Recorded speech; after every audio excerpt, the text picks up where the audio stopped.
عارفين، ما كنتش ناوية ان انا اتكلم خالص في موضوع العلاقات ده، بس في علاقات بالفعل بتستفزني، خاصة لما يكون في ناس على مستوى حياتهم كلها ما شاء الله ناجحين وعندهم كارير وقادرين يحققوا انجازات ملحوظة، ويجوا لما يبدأوا ياخدوا قرار معين في علاقة معينة يبدأوا يتراجعوا.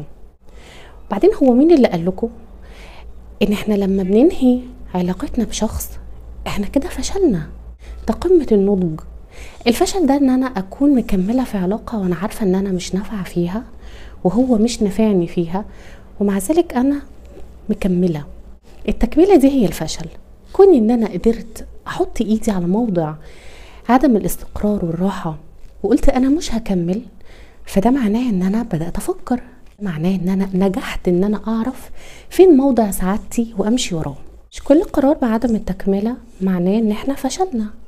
حاولوا انتوا بس تبصوا لنقط القوة والضعف في اي علاقة بتدخلوها، حاولوش تاخدوا بآراء ناس كتير ممكن ما تكونش عايشة الحياة بتاعتكم. ما تحاولوش ان انتوا تحطوا نفسكم تحت ضغط العاطفة، ضغط المشاعر، ضغط التوسل. حتى انتوا اكتر ناس عارفين انتوا محتاجين ايه وفي غنى عن ايه. فكرة ان انا اكمل عشان الطرف التاني عايزني، طب انا فين مشاعري؟ انا فين احتياجاتي النفسية والعاطفية وحتى المادية؟ خلي بالكم ان في ناس كتير بارعة في الاستعطاف والتوسل، الحب عندهم مجرد ان انا اكون مرتاح وبس. انت الوحيد اللي بتقرر انت مرتاح ومبسوط في العلاقة دي ولا لا، حتى لو كانت الناس شايفاك من بره سعيد وقاعد في احسن بيت، او انت بالاخص البنات، لان الرجاله ساعات ما بيعرفوش يستسلموا للمشاعر مهما كانت الناس اللي حواليك شايفاك في صورة متكاملة.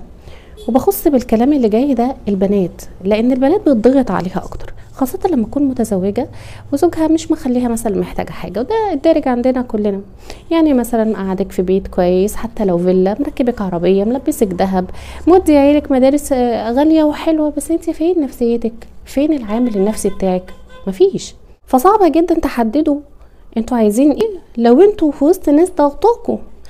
عشان تاخدوا القرار صح في اي علاقه لازم ان انتوا تفضوا نفسكم وتفضوا دماغكم وتفضوا اي حاجه حواليكم، وان شاء الله حتى تاخدوا اجازه وتقعدوا تقولوا وتفكروا وتقرروا احنا عايزين الشخص ده ولا لا، انا مرتاح في العلاقه دي ولا لا. ماما قالت، بابا قال، جارتي قالت لي، معرفش مين عاد، مالكمش دعوه بحد الا لو انتوا في حاجه مش قادرين تاخدوا فيها قرار لوحدكم. لكن ما دام انتوا وصلتوا لقرار ان انتوا مش قادرين تكملوا، ما تقولوش على نفسكم فاشلين بقى.